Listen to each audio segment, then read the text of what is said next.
Математик гэж юу вэ? Авгай сэтгэгч Галилей хэлэхдээ байгалийн хууль математикийн хэлээр бичигдсэн байдаг гэж хэлсэн удаатай. Тэрээр окторгуйг дуран аваагаар харж, физикийн шин салбар болох механикийн үндсийг тавьж, математикийн хуулиуд байгальдч мөн үйлчлэлтийг баталжээ. Математик бол хүмүүсийн хэрэгэлдэг нэг төрлийн хэл юм. Яг л ярианы хэлтэй нэгэн адил бидэнд бусадтай харилцах, ойлголцох боломжийг олгодог.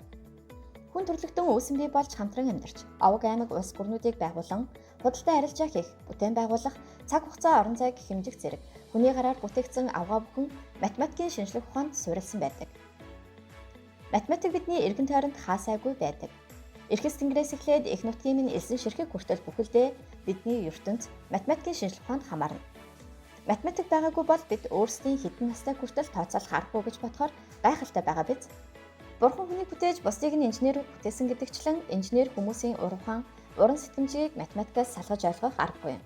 Эмчнэр эмийн жор, судлаачид судалгааны үр дүнгээ, нисгэгчид нисэх хурдаа, улс төрчид хүртэл авсан саналаа тоолоход бүр мөрөөдөө тоглогчид хүртэл хожих магадлалаа математикийн ухааныг ашиглан тооцоолдог шүү дээ.